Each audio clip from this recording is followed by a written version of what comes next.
са изявили желание да гласуват. Много хора викат да. Това не ми харесва. Да, аз викам твърдо не. Понеже има доста неизяснени въпроси и някои неща се обезмислят. В Кърджали много избиратели изобщо не знаят за какво става въпрос.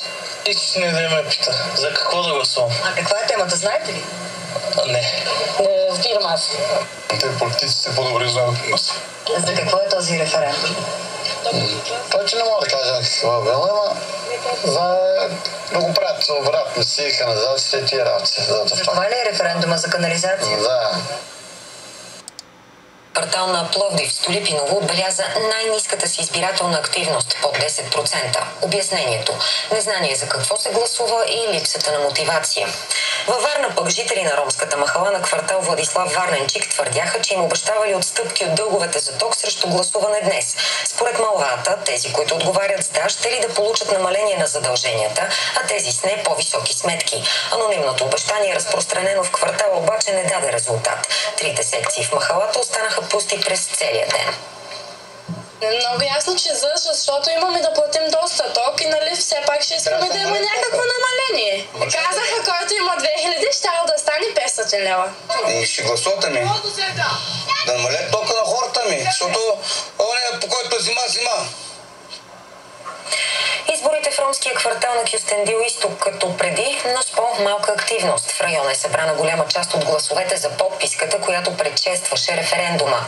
Имаше ли контролиран вод? Репортаж на Антон Хекимян и оператора Станислав Ангелов. Какво е референдум, знаете ли? Референдума в общи линии искам да ти кажем, референдума по принцип горе-долу не ми е толкова светло да ти кажем референдума. Неграмотен, не знаем какво е това е. Но мисля това референдум да бъде за доброто на българските граждани, за да може да се усетим, че живеем в 21 век. Повечето жители на изток от центъра на Кюстендил гласуваха за тока. За тока, защото не е възможно това, което го плащаме. За една кружка 30-40 лева, това не е възможно. С какво ще ви помогне референдума? Мислим, че трябва да ни помогне да се намали този ток, да не е толкова скъп. На изборите през 2011 кметът на Кюстендил изнесе секциите за гласуване от ромската махала. Днес те са концентрирани в две близки училища. Отдалечеността на местата за вод беше и причината любезни са кварталци да придружават хората, които не могат да дойдат сами. Вие ще гласува ли, господина? Знаете ли за какво ще гласувате? Я не знам на какво ще гласувам. Ще видим. Защо сте дошли? Не, за какво ще гласуваш? За цената на тока. За БСП-то. Какво да гласувам на друго? Ама вие ли говорите, господина, сега да гласува или не? Аз не мога да. Не, ние сме съкварталци. Ние сме от един квартал. Интересуване бъдещето на квартал. Ние плащаме ток. Освен воденето под ръка, познати автомобили циркулираха и от квартала до секциите. Никой не агитира, ние сами си идваме да си гласуваме за да. Какви са тези там листове? Ще ми ги покажеш ли? Секция 58, улица Мездра. Не знаем къде да гласуваме за това, защото промениха секциите за това. Покажи ми ги, да кажа сега. Не може сега. Айде, чао. Кой плаща на шофьорите бензина?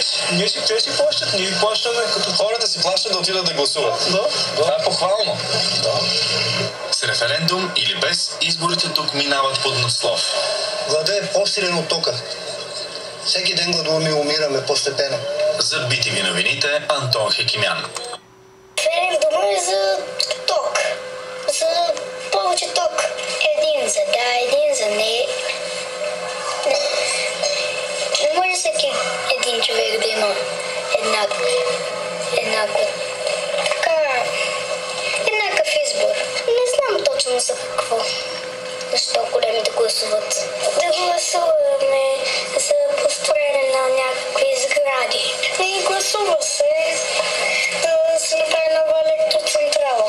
Не знам, обаче знам какво е за Беленето. Защото може да взима много ток и да има постоянно аварии, много спиране на ток и може да поскъпне тока. Защото ако няма да има ток, не могат да учат другите деца. Не.